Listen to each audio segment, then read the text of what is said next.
Ladies and gentlemen, welcome to another episode 7 of Truth from the Booth with yours truly, DJ Prophet. And today's very special guest is coming to us live from basically the other side of the world. He is a world renowned DJ, producer, photographer, artist, all around man of all trades, skills in them all. DJ Fingaz, welcome to the Truth from the Booth.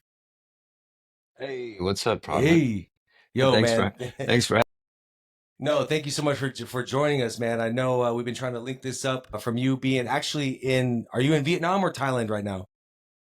actually I'm in Hong Kong right now. Hong Kong. Yeah. Yeah. Beautiful, Yeah. beautiful. Yeah. Yes. So Not so not let's not Hong Kong and Tijuana either. yeah Not Hong Kong and yeah. Don't Tijuana. I'm in don't get Hong it Kong, twisted. Hong Kong. Yeah, yeah. Not Hong Kong TJ, but Hong Kong, actually the country. Well, thank you so much for joining us, man. We appreciate it. Let's dive right in, man. Hong Kong. How the hell did you get out to Hong Kong? I mean, originally from San Diego, California. We met over. Let me give you a little history about me and Fingaz and I. I met Fingers probably in 2000 and shit. I want to say 2002. I think when I was doing some stuff with DFH in Carlsbad, and I think we were booking you out, or maybe an artist or something. And I remember you rolling in and learning about you then, and also through the San Diego DJ scene when I first started, along with like DJ Rags and all the radio guys and Z90 and C's and Mike Soul and that and Stephen Flex in that circle of OGs that were holding down the San Diego scene. And we didn't actually have a relationship. We just knew each other. Fast forward 20 something plus years, keeping in touch through Los Angeles and your world travels. We were in the same town for a moment, living out in Uh-huh. Temecula, or during the pandemic where we really linked up solidly. I started working out Uh-huh. during those crazy times, just picking each other's brains and staying sane during those Yeah, crazy yeah. times. And I appreciate you for all that. And man, I just want to pick your brain and let the people know a lot more about you. And starting off in Hong Kong, I mean, how does that happen?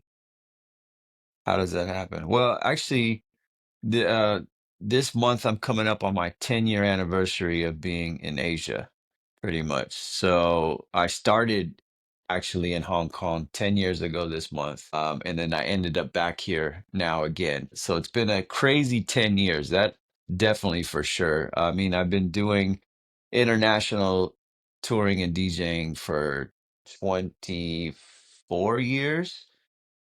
The first time I went out of the country was 2001, and then actually living in another country was 10 years ago, 2015. And that's when I came to Hong Kong.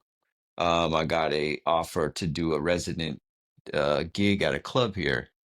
And so it was supposed to be a month-long thing. And I was like, okay, cool. I actually remember getting the call from my boy in New York. He was actually here doing it.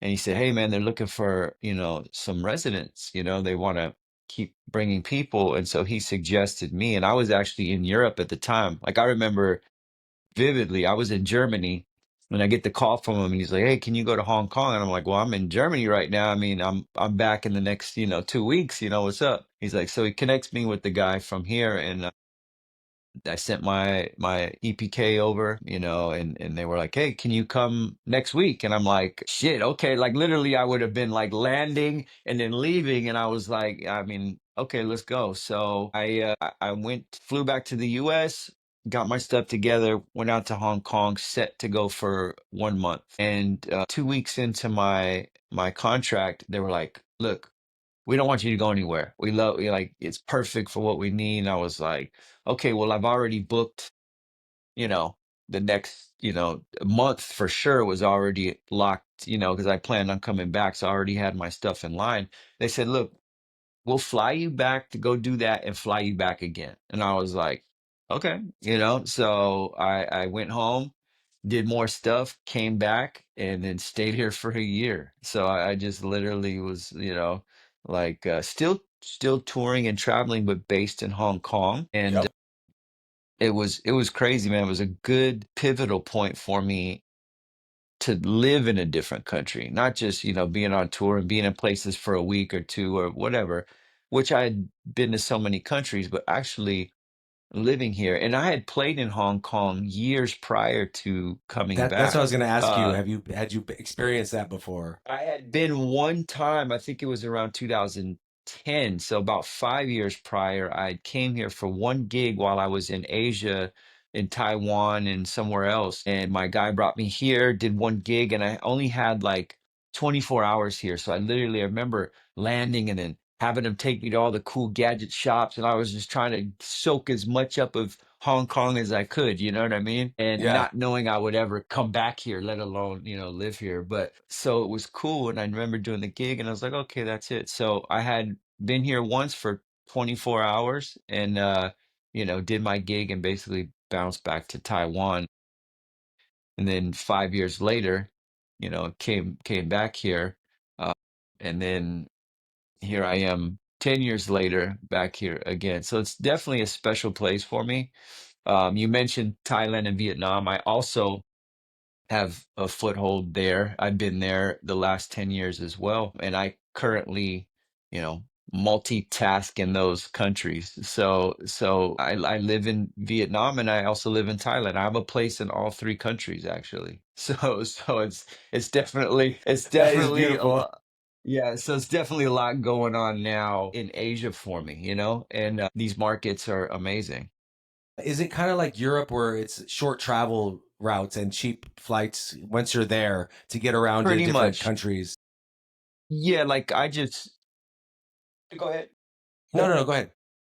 Oh, I just flew back last night actually from Vietnam. It's 2 hour flight, 2 hours and 10 minutes, Average flight cost is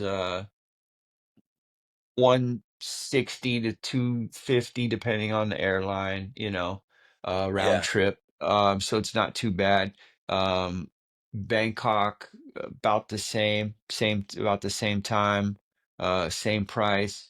Hong Kong to Bangkok, a little cheaper, a little bit, so they're all in that same little bubble pretty much, it's easy to get around Southeast Asia, And um how is customs going through each spot? Once you're cleared or have a passport that is recognizable for all of them, it becomes a little easier because Yeah, I they are mean, communist countries, yeah, right? two of them, right? Yeah, Yeah, yeah. well, I mean, one, so to speak. I mean, this is what the politics of it gets tricky. But for me, not just being here doing that, but I actually have resident IDs and visas in all these countries. So I'm actually pretty legit. I have bank accounts. I have, like I'm established in these countries. So it's not just like coming through, oh, hey, what are you doing here? Like, there's no issues with me because I have these types of things. It's funny, even still sometimes I remember even yesterday leaving Vietnam at the airport and there's a specialty lane only for residents and you have to it's like an automatic gate, that everything's trying Yeah. to get automated. And I went to the thing and the gate at the airport in Saigon, Tan Son Nhut is called the airport. It's horrible. I mean, I love Vietnam, but their airport is probably one of the worst airports ever. And nothing ever works there. And it's new equipment, but it just never worked. So the guy, I looked at the customs guy and I was like, the machine's not working. He's like, it's not for tourists. And I was like, well, I'm not a tourist. And like I like to do that sometimes, because they assume, and I'm like, Of okay. And they course. say, try again. And I'm like, yeah, I'm like, okay, whatever. So it's hit or miss sometimes that, but I just went through the regular thing. It wasn't busy at the time, but sometimes it gets so busy, it's convenient just to, phew, go through quick. But again, no, I've never had any issues, even prior to that touring for the, 20 something years. I have a clean record in the States. I have a passport. I have global entry. I've had everything you can get travel wise the day it was issued. You know what I mean? So, Yeah, and so for I've doing done it for every so background long. check.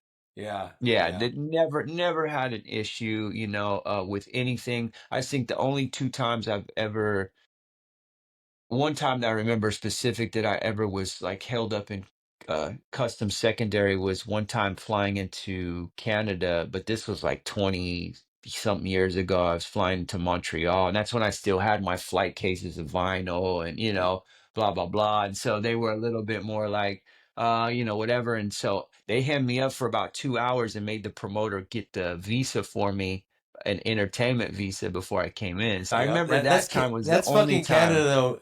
That's Canada though. They're assholes over there. I went with the far Yeah, side, yeah. and they held me up for 4 hours because of All right. some prior problems I had, and they were like, "What are you? What's your role in the band?" I'm like, "I basically am the band. Like these guys rapping, I'm the music." And we ended up Yeah. having to get the same thing, the work visa, and paying a fine Yeah. and all that. Yeah. So yeah, Yeah. Canada's a little Yeah. tough. How was? I want to ask you about the language barrier, like as going back and forth, like have you picked up some of the language, or is it pretty English dominant with some of the traveling and the nightclubs? I mean, most of the nightlife industry is run by foreigners, Westerners or European, so there's never really a big issue. Most of the main ones. So people Okay. ask me, "Oh, what do you play out there?" Same shit you play in Vegas, same shit you play in LA. It's the most of the clubs is not different than being in the States, you know what I mean? So it's not like a barrier with music. I mean, yes, you're gonna have your local clubs and more local stuff, but the majority of the major mainstream stuff is all run by foreigners, and it's all based on tourism. It's all based on, even locals that are from abroad, etc. So it's never an issue. Now, yes, I know I buy left, right, thank you, go fuck yourself. So I know Yeah. some of those words in some of the countries, right? And I get by, but that's all I really have needed, Sometimes I get into a situation where Google Translate might save my day, you know what I mean? Yeah, yeah, I was gonna say technology has stepped up in the past 10 Yeah. years. Oh, That's oh dope. yeah, yeah. And then you sign language and Google Translate, kind of Yeah. like a mesh of those two, like you can kind of get through it. And actually that makes it more fun for me. I have a better time when I just kind of experience those things and learn as I go. So no, to answer your question, is not in the nightlife industry, there's definitely no like in my situations, there's no like barriers that are like, oh wow, I have worked in different countries that I've been in like a local club, you know what I mean? There's more local people and the staff is local, but there's always someone that is the middleman that's from that speaks English. There's always an Yeah, involvement in it. I've yeah. never been in a situation where I'm like, okay, nobody speak, Yeah, nothing, and no, I I don't know just what to do or what you're talking about. Yeah. yeah, like no, I've never had to really be in that situation. Well, that's a blessing, definitely. And Yeah, yeah. the more the hospitality is crucial. I mean, sometimes I feel like in these guest spots and even in my own in the US, if the hospitality isn't on point, like it makes the whole experience just not as fun. And they speak perfect English. Yeah. Let's talk about the the back and forth. Like, are you there for life? Are you there as you going by contract by finding new clubs, or have you found a new life out there to where you don't even need to come back? Because I found that once you start traveling, you realize how beautiful the rest of the world is, and how kind of maybe overrated or underrated they are, and overrated we are. Have you fallen in love with being outside of the US, or do you ever get homesick? No, man, I will tell you this in all honesty. I honestly miss nothing about the US except once in a while some homies. Oh, I wish I could, kick it a little bit more with a few Yeah. people. But most of those people I see more in Asia than I would see in the US. Because, Right. like, case in point, Cross One, my boy Yep. Freestyle says it. I see Cross in Asia. He was just with me in Hong Kong 2 weeks ago. I'm going to see him in Thailand next week. He's always with me in Asia. He's out here all the time. You know what I mean? So I'm always around him for the last 10 years, whether I was there or here. My boy Qua, from Mixed Grounds and in Saigon all the time. Like a lot of the homies actually are coming out here for other reasons too.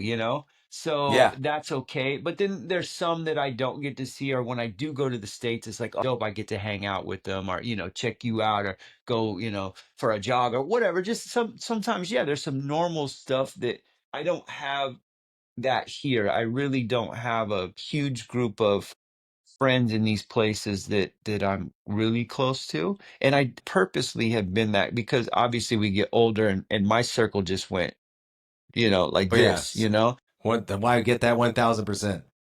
Yeah, so I really stick to myself. I mean, I have a girlfriend in Thailand. I've been with her gonna be 8 years this year, you know? So like I'm set here. Like my end goal is to retire in Thailand. That's my end goal. Like I'm done. Like I'll probably never go back to the States. In the last 3 years, I've been back to the States twice for a total of like 2 weeks, maybe. Yeah. I really, have no, nothing there to it's like, oh my God, I gotta go back, or I really miss it because I can get all the food here better, cheaper, yeah, Healthier. like healthier. Like my act, that's another thing I know, we can pivot to is health. And I know it's probably on your plate to ask me about, Yep, yep, and yep. I think at this point, my lifestyle and what I want to do, it's almost, I don't want to say saved my life, but has benefited me tremendously by being here, health wise. For sure, because being and I talk about this a lot. Being a DJ is basically in the lion's den of unhealthy lifestyle, whether it's alcohol, late night food, sleep deprivation, traveling, not working out, Mm. all of the threats that come at you from nightlife, whether it's alcohol or outside stimulants and late night eating and just bad all bad things. And you see at the older DJs generation is starting to take a toll, as you see a lot of DJs are dropping their health. Is in I see so many GoFundMe's, probably at least two a month, about these guys either needing help with hospital bills or unfortunately passing. Yeah. And I think that's just basically it's it's a lot of the hip hop community, because we're only about 50 something years old as far as the Right. genre, right? And the Right. popularity of it has only grown. And what are some of the things? I know that you're in have start the intermittent fasting, because when I met you, you're half the man I met back in Yeah. early Yeah. Just about. 2000s. Right. Yeah, Right. and talk to me about that pivot. Like, did you find yourself making a conscious choice? It wasn't a health issue that you came up on. It was just a matter of wanting to make your life better and feel better. I've always kind of fluctuated, a little bit up and down. And when you met me in the early 2000s, it was when I was getting to my heaviest up until about 2010 when that's about when I hit my absolute heaviest, which was about 227 pounds, I would say. I think I clocked myself in at my absolute heaviest. And it wasn't for me. I was confident still, and I still, didn't care about any of that type of stuff. And I didn't think too much about health back then, to be honest with you. Like, it wasn't on my mind. And then I started leveling out after that even more. And then I went back up a little bit. Then like when I was hit 40, so 10 years ago, I was at probably my peak, my best. I really had this trainer in LA when I was living at North Hollywood. I had this trainer and I was doing that and I was eating good. And I just was like, wow, I'm, the best at 40 right now. Like hit everything I wanted to hit. And then I got so busy then too, and that's obviously when I came to Asia 10 years ago, and I kept it up for a while, and then I kind of went off of it, and then I was again fluctuating, but not to the point where I was prior to that. And then I found my balance, but the tipping point for me actually was during COVID. So 5 years ago was the Yeah. tipping point where when you and I would link up in the mornings and go run and whatever during that crazy time. I mean, I was stuck in the States that time, right? So I was in Asia literally the month before all the shutdown. I was finishing a tour. I was leaving China actually, and I have the footage too. And I was on my Snapchat and I was sitting in the lounge in Beijing airport ready to fly back to Vietnam. And I was like, man, I'm just all this traveling because I was going and I was like, I just need a break, man. I'm fucking tired right now. I need a break of traveling.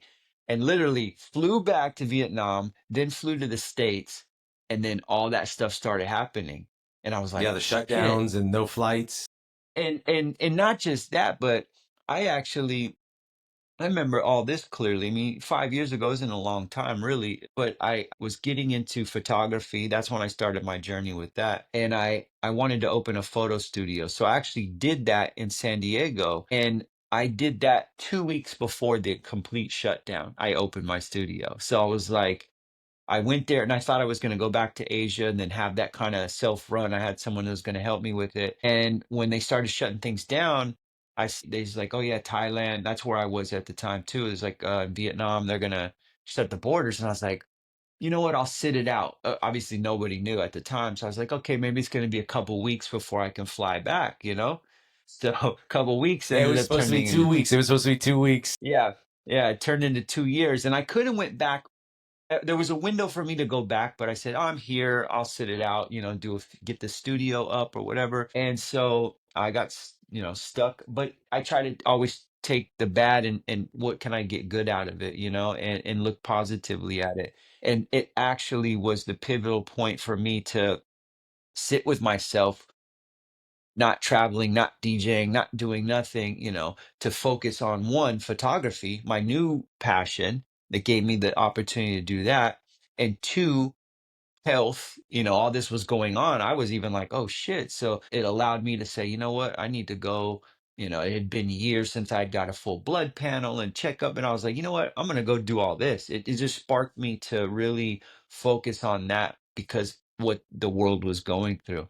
And so I literally did that. And I was like, shit, okay, like this is, what's going on. And I didn't have any major problems, but I wanted to see, what do I need to do? I knew that I'm getting older and I'm at the stage where, okay, things are different and you don't know unless So Right, right, I went and did all that. And then I was like, okay, well, I know that this is high, this is low, this is, whatever. I had a clear understanding of what direction I needed to go in. And, without getting talking about stuff that might censor your podcast, from the whatever guys. I don't want to get into all that, but I started doing healthier stuff with that. I had the only opportunity to go back to Asia with my girlfriend of, at the time years and, whatever, my heart's there, everything's there was to get vaccinated and get my thing the countries wouldn't let me in without that, period. right, right. So I made the decision and the conscious choice to go through with that and to reestablish to get back to my life. You know what I Yeah, mean? And so I do that and then everything. And then I end up finally when there's a option to do that, I leave. I'm like, after 2 years, I was like, I'm out. And matter of fact, same thing with Cross. His girl is Thai also, and he was mhm, with her around the same time. And he called me. He's like, "All right, we ready to go?" And I was like, "Okay." So we actually had both gone out around the same time back to Asia, back to Thailand, and it was just like that's the only way I could have done it. So yeah, so I went and did my due diligence, and I tried to do what was good for me. At right, that time, again, people say, oh, I didn't do this and shit it out. I just tell everybody, if you had your children or your wife or your family or something somewhere, and the only opportunity you could do to get to them was to do that, you're telling me yeah, you wouldn't do that? Then I right, don't want to hear that. You know what I mean? So for yeah, me, yeah, that was what I was under. You know what I mean? for I sure. didn't go through the politics of it. I did my due diligence and I moved forward and that was it. So I end up back in Asia and I had to go through when I remember there when I landed, it was still PCR tests and do all this stuff. There's so much stuff going on. And prior to going back to Asia, my first flight and trip again was actually to Canada. I went to stay with some friends for a week in Victoria and up there, Vancouver. And it was like I had anxiety flying again. It was like after my whole life of flying hundreds of flights Everywhere, a yeah. year and blah blah blah. I had this anxiety of going back on a plane. It was just like I never felt before. And I was like, whoa, what is this? And again, having to go, PCR test and do this and do all these steps just to go fly again. And I did it. I went through it and okay, I kind of felt, got my wings back, so to speak. And then Asia happened and then I land in Asia and it's quarantine for 3 days, can't leave the hotel, got to take PCR, all the stuff I had to go through just to do I that. was with you on that Okay, journey. cool. I remember watching you during your quarantining and Yeah, the hotel that they had you in and watching your stories, yeah, and I was like, yeah, man, this is yeah. insanity. But, in order to make it happen, that's what you had to go through. And I think that whole thing kind of like us built forged forged you to be an even stronger mentally emotional person to be able to have to go through that. And I think that the some of us during that time either didn't evolve or ascended to another Mm, level of right, self-conscious and self-realization on what you're willing to do right. for yourself and to achieve your dreams and your plans and execute them Yeah. fully. So that was a Yeah, and I real. I think also on a point of that, I mean, I didn't just quarantine once. It was, when I go to Thailand, it was 3 days and at one point and a day here, a good day there, whatever. The big one was when I went back to Hong Kong. That's when I was 21 days. Remember three that. I weeks in remember a that. hotel room. I could not leave that room. And Isolated. so that was the one that was the big one. And here was the kicker was they told me this was a whole nother venue that I was supposed to work for in Hong Kong. And I was working on this for 2 years prior. And then it happened. So they said, look, you're in Thailand right now. If you come from Thailand, you only have to do 21 days quarantine. If you come from the US, you had to do the 21 plus another, but you had to do it in the government quarantine. Vicinity. If you come from, Yeah. yes, if you come from Thailand, you could go in a five-star hotel or whatever, right? So they were Yeah. like, it's better you come now while you're in Thailand. So I didn't even have time to go back to get my stuff or anything. So they actually were very helpful and, paid for extra stuff or whatever. I stayed, luckily, they had me in a nice, five-star kind of hotel with a big window up high overlooking the airport. And so I felt like I still had a connection, which was cool. And I could Yeah. still order things to my room. So I ordered some weights. I ordered, like there was things Yep. you could still do. But I literally was in this, hotel for 3 weeks. They take put your meals at the door, three times a day, whatever. And it was actually people said, "How'd you do it?" And I was like, I actually enjoyed it in a way. I actually enjoyed this time to myself to reorganize and to rethink and to just sit with myself and focus on what I needed to do, right? And it really helped turn a lot around for me. And the thing that helped me do it is I got up every day, I made the bed, I moved around. There was times I walked 2 miles in my room because I would just go Yeah. back and forth and I would, like I literally was like, I didn't sleep all day. I didn't do this. I got up and I took photos out the window and I tried to do as much creative things as I could in this bubble. And I said to myself, all the homies and all the people I've known over the years that are locked up in prisons and federals and doing all this in a little cell, I can do 3 weeks in this five-star hotel. I'm not going to Yeah. complain about Yeah. shit. You know what Yep. I mean? Yep. And Yep. that's what I said to myself. I said, there's no way. I know people that have done this for 10, 15, 20 years and then get out and they went through all that. And I can't make it in a five-star hotel room for 3 weeks. Get the fuck out of here. You know what Yeah. I mean? And so I enjoyed it. And I really was like, okay. And I remember getting out that day because literally there's no windows open. I did not leave this room for 3 weeks. Every other day they came to do PCR tests looking like a NASA astronaut at the door with this big, it was crazy. And like, okay, everything was good. Finally, I get out and I remember walking out of the hotel and I was just like, wow, like air and like, it was just like crazy, but Yeah. it was a A whole whole new new world. appreciation. I was like, this is awesome, and I hit the town and I got established in a new temporary place and still everything was mask mandated. You actually had to have, a QR code to check into places. The thing was still very strict here in Hong Kong. And but I got through that, and Hong Kong was actually still one of the only places that was doing really, really good. Didn't have anything going on. And as soon as I get out, all the shit kind of hit the fan here. And then the club that I was going through, everything had to close down here. And I was like, I just spent 3 weeks in that to come out to nothing, right? So I Yeah. stayed for a month or two and then ended up going back to Thailand. I was like, okay, this is just not what's supposed to happen right now. I never fight anything too. That's the thing about me is I'm a universe guy and an energy guy.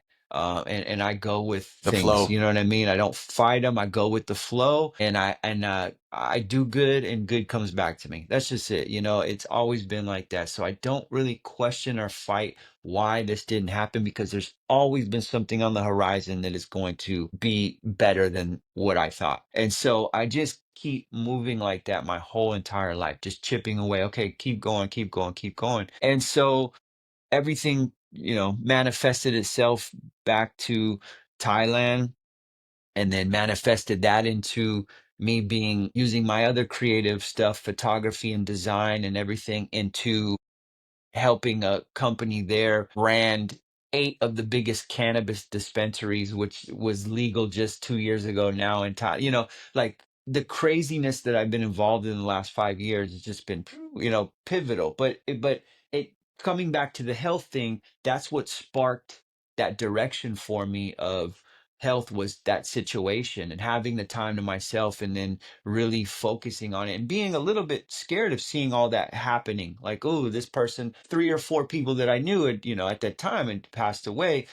The common thing with all of them is always they were all overweight, they were all Yeah. unhealthy, they were all, and this is just the truth of what I noticed. And I said, damn, I really need to make sure that this age that I'm doing better. And Yeah. so I really had went that direction, and then I got so into that, and got into the intermittent fasting, and got into eating clean, and I haven't had red meat in 6 years now, maybe, or so. Intermittent fasting every day for the last few years, the gym, walking, my number one thing for me, walking. And I walk every day, probably 5, 6, 7 miles a day, like I uphill day, like, and I love that. That's helped me tremendously, you know what I mean? Yeah. So health has become such a priority for me now, sleep as well. Yes, DJing wise, I'm up later now again and doing all this, but you can still get a quality sleep. There's still things you can adjust. And if you're doing good on the other things, it gives you a little wiggle room on this. So, like, again, I don't smoke, I don't drink, I don't do any of that. I just turned 50 last month. You know what I mean? So, like, and yeah, thank you, thank you. And people, Congratulations. that's a milestone nowadays. We see a lot of people that are hitting this that aren't doing so well, and it comes down to health and them not knowing what's going on with themselves. You know what I mean? Or Right. caring, for that matter. Right. Right. So it goes back to, again, a lot of people just, I don't know, they care, they just don't think that it can happen, or whatever. But it can happen anytime to anyone. So you have to be on your shit, and you got to know what you're up against. You can't Yeah. keep eating this stuff all the time if it's killing you. You know what I Yeah. mean? It's clogging Like, you up. Yep. why would you want to do that? So it's actually become such a priority for me now. And now, the last couple years, every year I do the full physical. And I go, to a hospital in Bangkok, and it's great, amazing place, top notch stuff, very reasonable pricing. My dentist, I have a dentist there, I have a dentist in Vietnam, I have everything here. So I don't miss any of that. I can get everything done here for a fraction of the price, you know what I mean? Yep. So it's quite good for that as well. I don't have a car. I walk, and I use transportation that's so amazing here that I would never care to drive. You know what I mean? In Yeah. And I Vietnam, I think actually have my license too. I can ride a motorbike legally. I can, it's crazy. So yeah. that's so dope, man. And I'm so proud of you for the elevation that you have made. Because it is not easy. I think that the best thing to ever happen to myself included was that time of lockdown and retrospect and intro looking into introspection and slowing down. Our lifestyles are so Mm. fast paced, and we're always thinking about what's next, and never really getting a chance to reflect and hone in on the things we need to do to improve our lives health wise.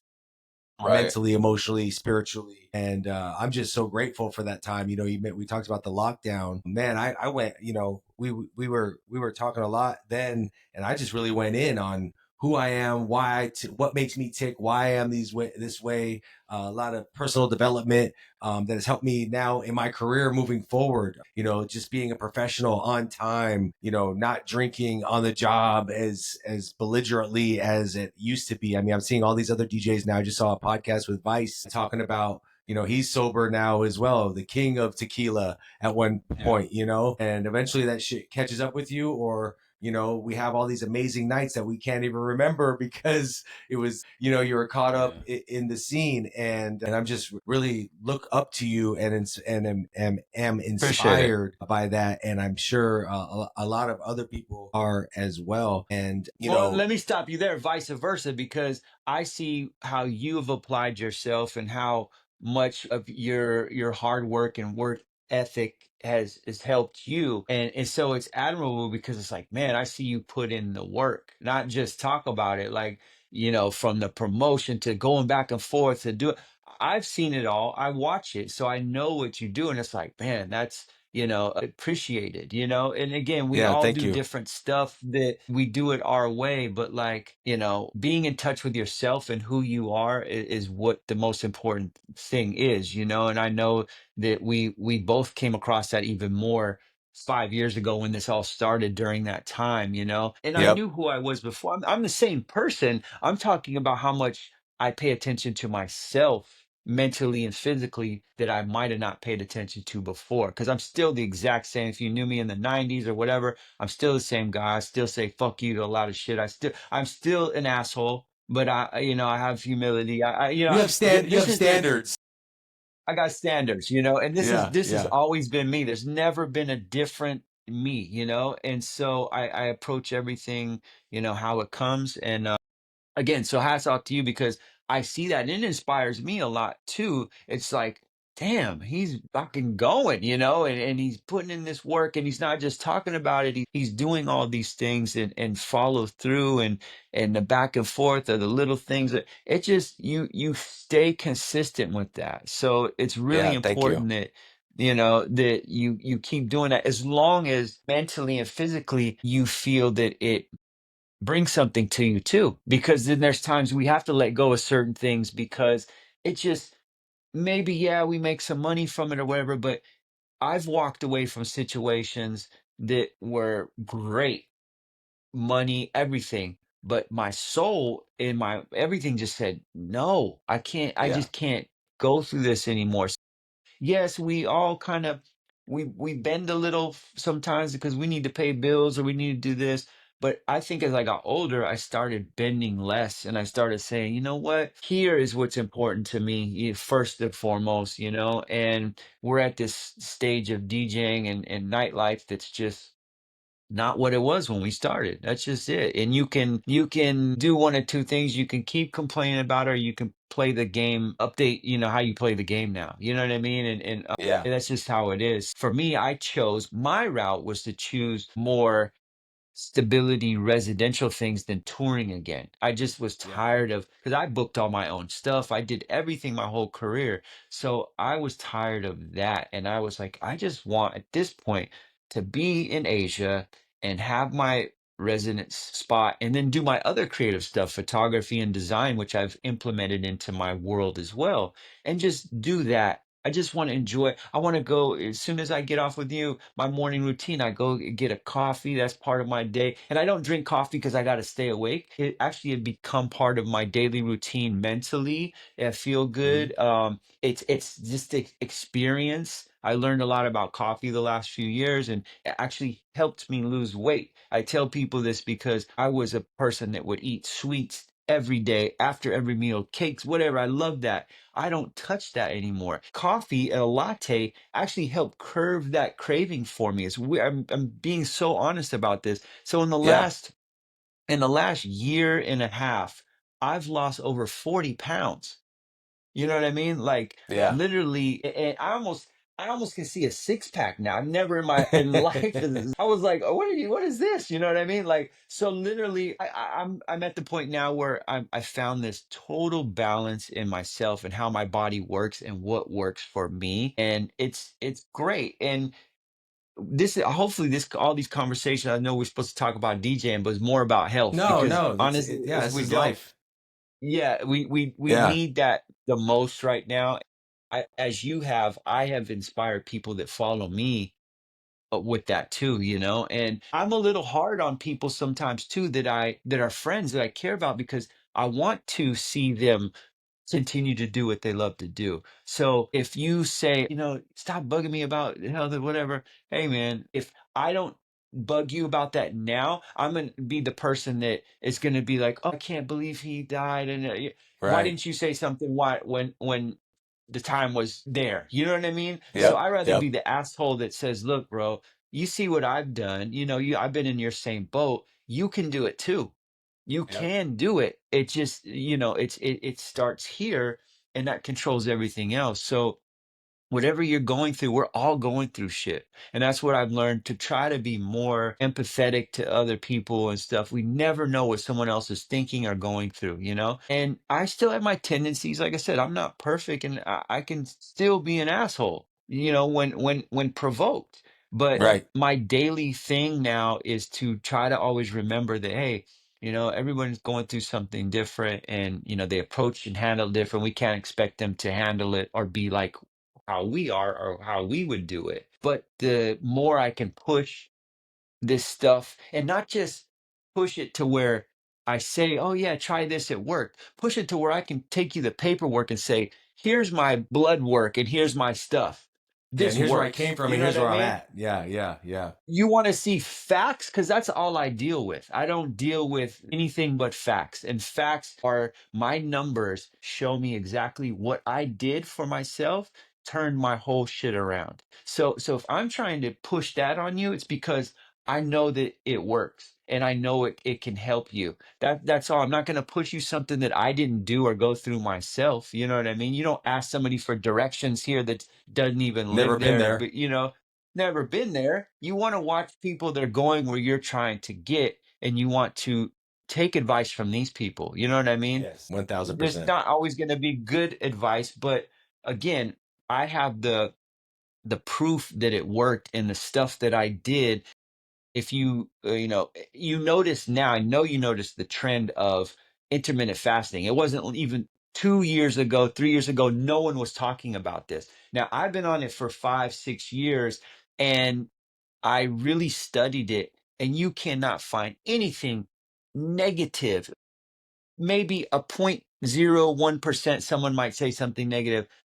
Everything is positive about it when you do this correctly with the other stuff. You are really helping yourself out, man. And like it just becomes mind over matter because it gets to a point where you think, oh, I can't go 16 hours without eating or whatever. It's here, first of Yeah, all. And once you start doing it, your body's going to be like, this is normal. I don't even think twice about it. I'm on 17 hours right now. It's yeah, nothing to me. It yeah. literally doesn't. And once Go your ahead. body taps in, it actually heals you and rejuvenates you and gives you a new energy because we've been programmed to overconsume, and that's how they've got us. You know, keep consuming, keep spending, keep filling your face until you are sick Right. and need medication and Right, need a right, doctor to prescribe you pharmaceuticals that is one of the right, richest industries in America to keep you a customer basically. And that's so amazing that you've taken the time to figure out your equation and figure out what makes you work at a high octane level and put in the fuel into your body that makes you be able to run like a NASCAR. You know, you want to be able to run full capacity for a long period of time. And not right, enough people take the time or make the effort to do that because of the fear and the suffering. What they think in their mind is going to be hunger and starvation, but really it is how we are supposed to be running as human beings. And you know, get your circadian rhythm going to where you're eating for a small window of time, give your body time to digest, eat away all the bad right. cells that are going on that are being created through the processed foods. And Yeah, yeah. and I'm a big preacher of it as well. And just as holding people accountable, especially those close to me. I've lost, as you have, a couple of close homies due to health Uh-huh. issues, and I would be Uh-huh. doing them a disservice if I didn't step up and try to share that information and inspire and motivate people to also get on their own health paths. I didn't say you got to run a marathon or run half marathons like me or work out 5 days a No. week, but you Yeah, must be yeah. conscious of your health and make an effort to keep it in check. You got So to step in the right direction. Yeah, I mean, and that's the thing that people think because they think too far ahead. They think, "Oh, I'm never going to get to this point, right?" Or whatever. But you are. But if you can't get to that point if you don't start walking towards right, that it's all about direction. You it's know it, what I mean? So like The Rock says, either day one or one day. You know? and again, in the words of the great Nipsey Hussle, man, it's a marathon, not a race. You know what I mean? Yeah, Like exactly. it's and you pace yourself and you do things at your pace, but you take in all this positive stuff and at your pace, right? But you have to make changes and not just here and there. It is actual a lifestyle change. And like you said about the thing, I always tell people, look, Google autophagy. Autophagy is what the cell rejuvenation Yep, yep, from this, right? It is amazing and it really works and it really helps you.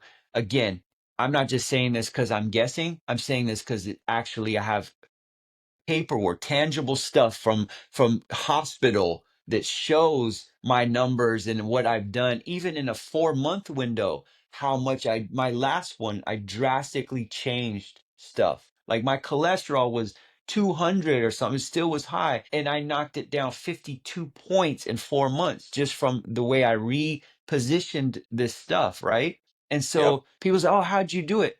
I took the initiative to make these steps because I took it seriously because I said, well, shit, man, I don't want to be on a statin. I don't want to be on any medication. I'm going to do Yep. whatever I can to make sure I don't have to live that way. And knock on IKEA desk wood, I've never, which is partial wood, but I've never had to be on anything. You know what I mean? Yeah, yeah. And even when I was at my heaviest or whatever, I was okay. But the earlier and the sooner you do this and you get on this stuff, the more chances you have to control things, and to do stuff. And it got scary for me even my last physical 4 months, almost 5 months ago now, when they did all I mean, I do a complete head to toe in the hospital there. It's amazing, like ultrasound, every single thing, whatever. And they had discovered from my last one a year prior that there was a plaque buildup in my artery. And I was like, what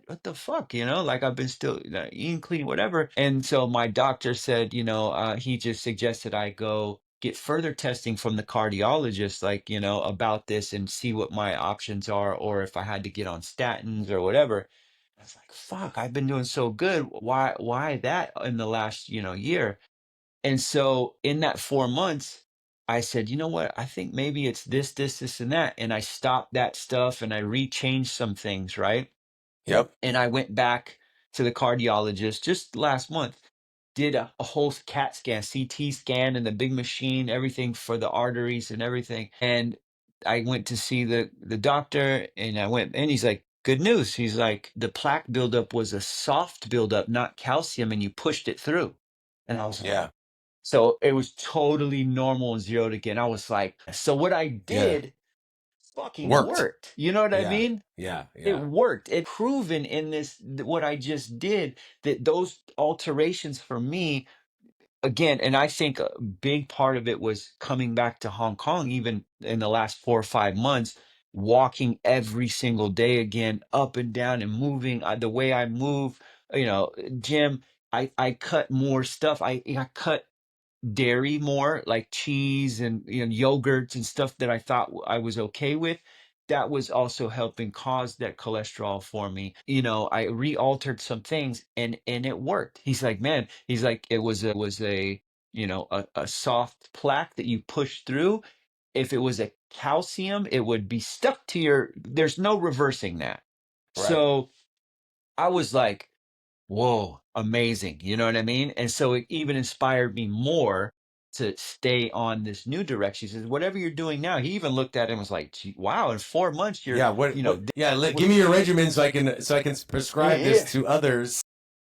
yeah, no, The he Fingaz was really effect. like, he's like, man, keep on that. And I say what it is, intermittent fasting, walking, not even the gym, walking every Yeah. day, you Yeah. know, Walking is the and ultimate. cutting the, the process and the sugar, all that, which I did before. But for me, I think it was toning down the dairy, which helped push me even more. So it might not work. Some things work for people that don't affect them, and some don't, so you have to figure out what that is by doing these tests, blood work or whatever, to say, okay, hey, my this is high, so this, or my uric acid is high, I can't eat this and that. But you keep eating that if you don't know that number, right? For And you sure. keep Yep. going and you keep going through the pain, or you get a gout and flare up, or because you don't know. So if you Yeah. know, then you can say, oh shit, I'm not going to do this. And then I go in a reverse, way.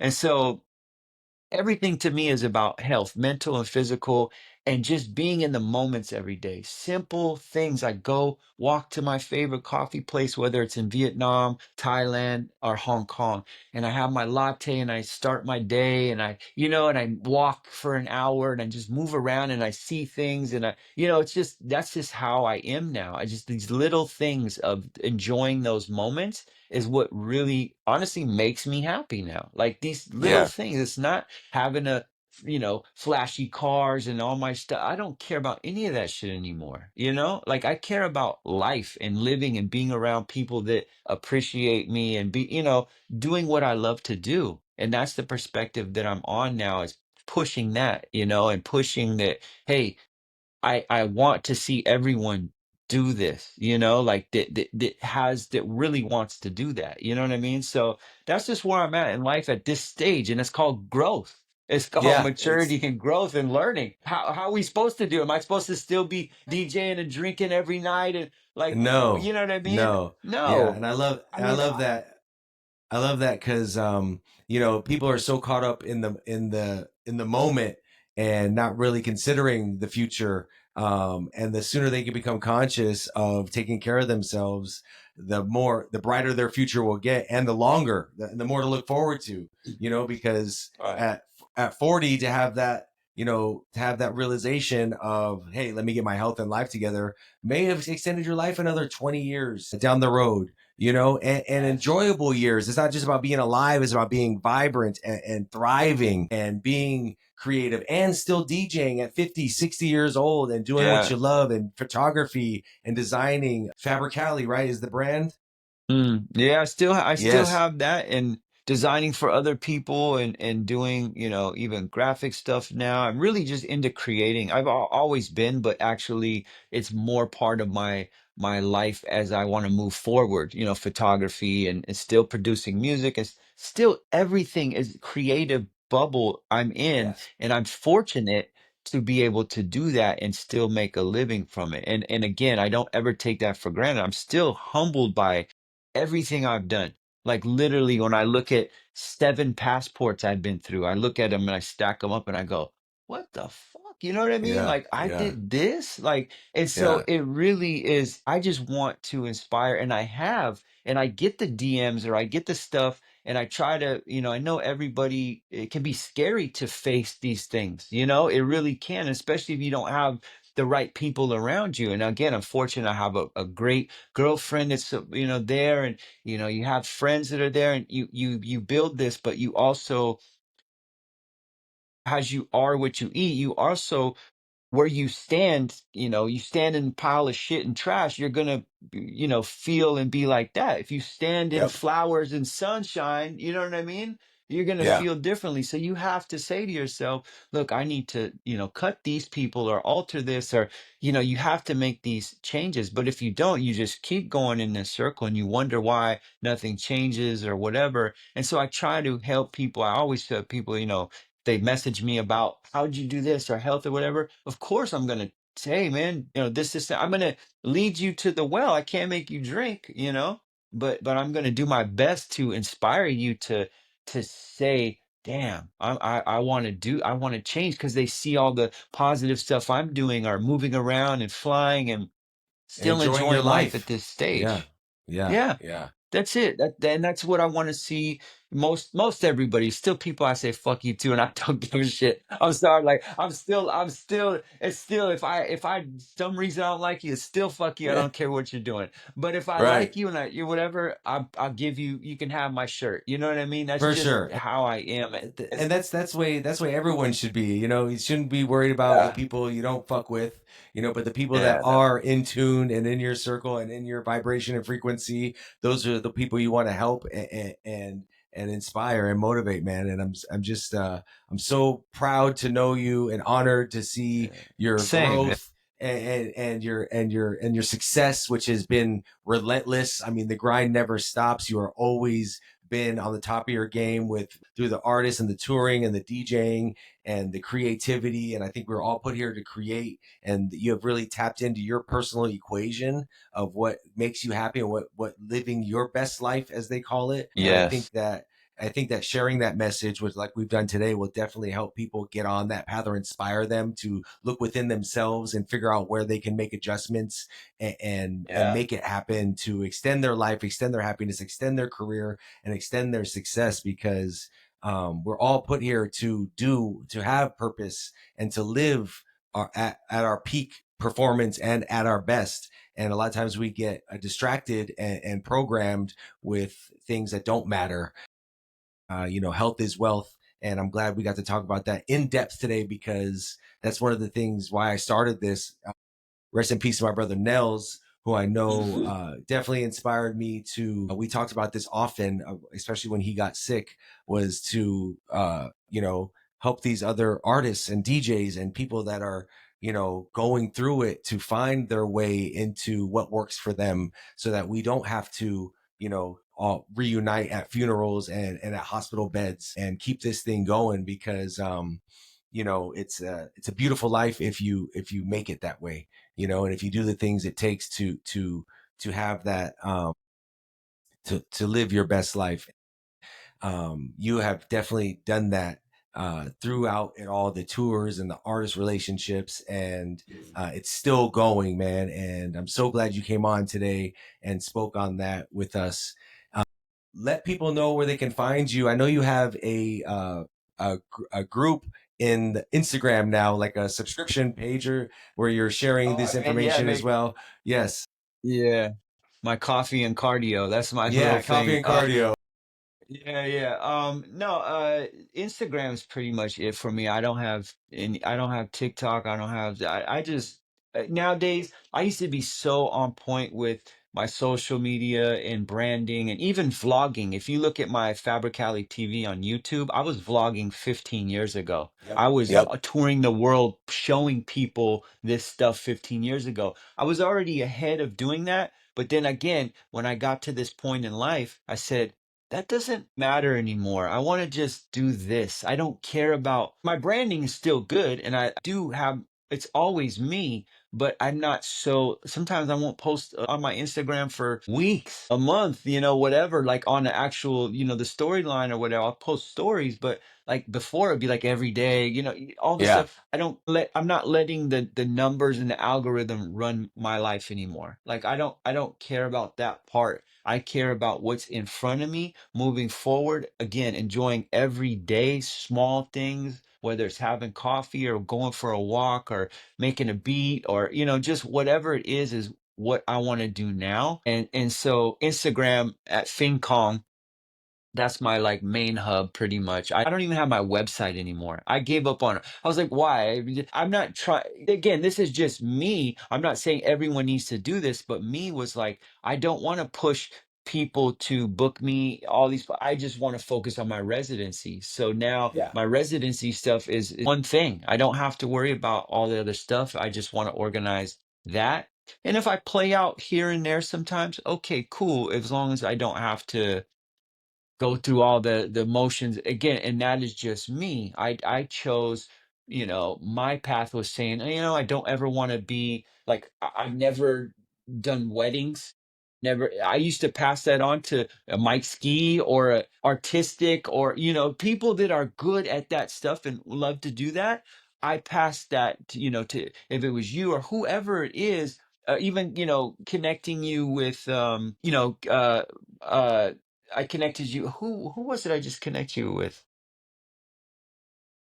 What do with we do? Adrian Oh yeah, yeah, yeah, yeah, yeah. for right, like stuff like that Yep, that I yep, know could yep. make sense, that I know can make sense. I want to connect people that I think this person's good, they're in the same thing, he can do that, like how that could turn into something, right? Because so many times people have come across my desk, so to speak, and I said, you know what, I think this person would be good here. Or I see this raw talent, and I think I could facilitate something that's going to help, this person. And I've been involved. We haven't even talked about anything music related. I've been involved in a lot of stuff and a lot of connections that people don't know about. You know what I mean? A Yeah, lot of yeah. people owe me thank yous that I'll probably never see. But again, I just keep doing my thing. Karma's good to me, you know what I mean? It is. And I know that I've never done anything to anybody. I've never taken stuff. I'm transparent, everything you could possibly imagine. And so I just keep living my life that way. You know what I mean? And I'm okay with that. And so again, it's connecting people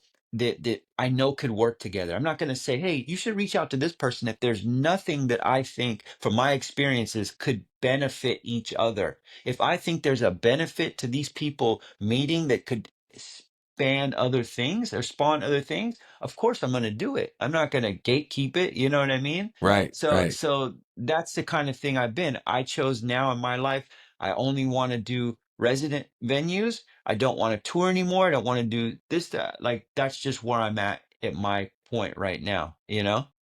Yep. Simple. Let them know Yeah. where the residencies are at, though. If they're coming to Asia, coming to Hong Kong, Yeah. Vietnam, Thailand, where So can they find you? yeah, so basically now the only place I'm playing is in Hong Kong. It's a spot called Maggie Choo's, which is like amazing venue in Hong Kong. Really really cool spot. So that's where I'm at Wednesday, Thursday, Friday, Saturday. You know what I mean? So Oh, wow, four it's a nights a full. week I play here. That's beautiful. Yeah, yeah, yeah, yeah. I play for the one company, and they have two venues here.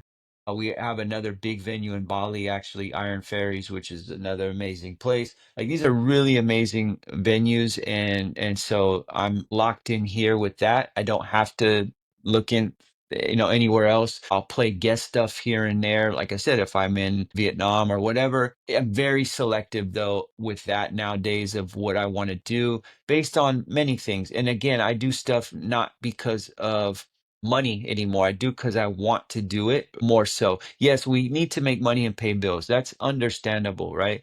But we also need to make sure that mentally and physically that it adds up as well. That we're getting that payment from that too. And we don't look at that way sometimes, right? But we have to get that payment of our mental health, which is so important because again, going back to these last 5 years, I built up a more of an anxiety than I ever had felt in my entire life prior to that. Just based on what was happening in the world around me and everyone around me, it just was such a pivotal point in my life that, again, was good. It was bad, but it was good. How can I take this situation, learn from it, and move forward? And any whichever way it is. Some people, did good business wise with it or invested in coins and whatever they did. That's great. I chose to do a different thing mentally that made me feel like, okay, all my bills are paid. I'm enjoying living in three different countries. This is what I want to do. So I live my life for me, not for who's watching me on social media. And that's the another thing we have to stop doing in life is worried about impressing our peers. As a Yeah. photographer, a producer, a DJ, that was always the number one thing I think that holds people back is not what the general public will think of you, it's what your peers are going to think. And your peers don't pay your fucking bills. So No. so you cannot worry about this other DJ going to think, "Oh, that's whack" or whatever, when the general population doesn't give a fuck about how you did it, when you did it, whatever. They care about how you made them feel. And that's it. That's the reality of a open genre DJ nowadays. does, unless you're a specialty DJ doing one thing and that's what it's geared to do, then you might have more people care. If you are generally an open format genre DJ playing clubs all over, I don't care where you're playing, 95+% of people only care about how you made them feel and what they're singing and what they remember. They don't care how'd you mix it, what format, did you use a CDJ, did you use Yeah. turntables? That's just where we're at in life right now, right? Yep. So we're Yep. worried about, oh, what's my peers going to think because I use this controller instead of this, or what's my peer going to think because I mix this, that's what's stopping so many people right now. Is the fear of what those peers are going to think of them. Fuck them. You know what I mean? Yeah. Like, and that's Yeah. again, that's me being me, is saying, look, I respect that. Of course, I want somebody to I want them to respect me for me actually being who I am and saying, damn. So why do you think all these OG gangsters and all these people respected me? Because I didn't smoke and I didn't do drugs and I wasn't gang banging or whatever. But they really respected that I couldn't be molded into that. Even nowadays, Yeah. like I haven't drank in 5 years. People always still try to get me. I said I wouldn't even drink if my own mother asked me to. Rest in peace. Like Yeah. it's what I want to do is not do that, right? So again, respecting people for how and what they do, right? And giving them, don't pressure somebody for certain things, even in a good way. Again, pushing something good is different than pushing something bad, right? So I'm going to pressure someone a little bit more, like, motherfucker, stop eating this shit or stop doing this, because it definitely is going to help you. But I'm not going to push stuff on you that's going to kill you. You know what Right. I mean? Like, if you, especially if you don't want to do it. So it's just, again, we you and I could talk for days about all this shit, whether it's For health or sure. music. And I like getting into these conversations because I think sometimes people, when they realize how I really am, when they really hear me talk about situations, it changes their perspective on me. Because again, a lot of times people might think, oh, he's just an asshole or he's this or whatever. But it's not the case ever at all. Yes, I Right. I can be, and I have been, and I am, but I also am hold myself accountable for things. I also can admit when I'm wrong. I also, I try to be the best I can be as myself and just get respected for that. So going back to the case in point, stop being afraid of what this other DJ is going to think of you playing here or whatever. Yeah, I look at some things and I might not like it, or I might say I would never DJ there. I might, but I'm not going to go out of my way to do that. They, I'm not paying that DJ's bills. Right. That wherever they're playing is. So what I say is irrelevant. They shouldn't worry about my opinion on that. You can Yeah. respect someone's opinion, be, oh, that's cool, I respect that. But when they're forcing it down you or trying to change things, you're not paying my car note, you're not paying this is. So I need to worry about how I feel about that. So bottom line is, fuck anyone that you, don't be afraid of what they think, right? Right. Because Right. again, no one cares in these venues. If you're going to do a boom bap hip hop thing and it's all turntables and all that, then yeah, you're going to have hip hop heads. Oh, they want to see you do this, and they understand the language you're speaking. If you go to a general venue, they don't understand this language of cutting Yeah. and juggling and all that stuff. Right. It's just what Makes it no is. It's a difference to foreign them. language. Yep. Makes no Yep. difference. They Yep. want to sing and have their drink and have a good time. And if you're creating that, that's what they're going to remember. They're not going to remember you going wiggy, wiggy, wiggy, wiggy. It's Right. just where we're at is, and I even hate saying now when people say, "What do you do?" I never really, honestly, never say I'm a DJ, because the first thing you're going to think is like all the whatever celebrities or girls or guys that just started that were models, or they're going to Right. think that, and oh, you do it. I try to Yeah. just, hey, I've done music or whatever. I stay away from that now. I just do my thing in the venues, and it speaks for itself. And I don't care if I'm playing CDJs or if I was playing a controller, or whatever. For I don't sure. care what this other DJ is going to think of that. I don't care about that. I'm getting paid from this venue to do this job, and Yeah. I'm doing a great job at that. And what you say or how you feel isn't going to change that for me. Yeah, I love So that. I love that the yeah, point of it's how you make the people feel. It's not about the people looking at you and judging you. It's how you're making the audience that you're performing for feel, and all they want yeah, is to feel good, and that's yeah, our job. At the end of the day, the DJ is there to elevate your emotions and your vibe to make you yeah. have a good time, and that's what we're here for. No doubt, Yeah, no and some doubt. people understand that language and connect with music differently. There are some people that are almost music illiterate too, that go to venues and they don't have the emotion or connection with music. And then there's people like you and I, or even other regular people that have such a connection with music and emotion, right?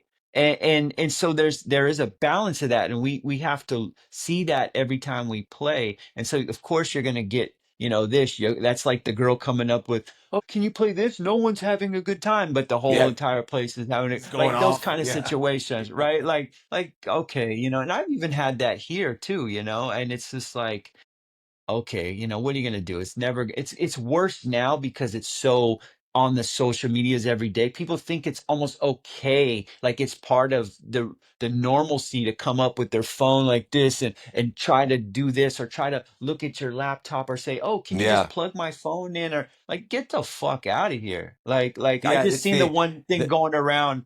Well, go with the ahead. guy on the mic stop the music. I've done that live where he stopped the mic I've like done it this. too. Yeah, I know you have. Yes. And I've We're done it. cut the I've same said to cloth. them, I've actually said to them, I turn the sit down and go, do you know they make memes about people like you? You know what I mean? I said, like, leave me alone. Like, go have fun, but again, we're No, just in a this different one. the sense of entitlement now has gotten out of control with the accessibility of everything at your fingertips and be able to make the choice and choose your song and have a playlist and Yeah. and have access to things that people have never heard of in your little bubble, and it's made it more challenging for us to deal with these people. I call them the NPCs that just don't understand what the hell is going on. They're just there they think they're the main character in their own movie, but they're really just an extra. Yeah. But Yeah. it's hilarious, and it's always there's always challenges and into dealing with the people that think they're more important than everyone else, or at the events. But really, we are the most important people because we're the one controlling everyone's emotions with the music that we are providing. So that's the lesson for all you folks that are watching this, to learn a little something about how to deal with your favorite DJ. Don't get in their face and give them your phone or hold up across the Yeah. room, play more Bad Bunny Yeah. bullshit. I Oh mean, not yeah. Bad Bunny's bullshit, but don't give me that Yeah. bullshit on your phone. Um, well, man, Yeah. Fingers, man, I appreciate you so much, Cool. man. I know it's getting near breakfast and coffee time for you, and I'm Yeah. gonna go have some dinner and chill with the fam. But I appreciate you, family, for coming on here Yeah. and sharing some of your Yeah. story and some of your journey and inspiring cats not only musically but in health and success. And I wish you nothing but the best and more of it times 1,000. I got to Yeah. get out there and get my Asia passport stamps and come hang Yeah. with you Yeah. and get some coffee and check out the venues. Yep. I got some folks out there too that I need to go visit so I can make a little world tour.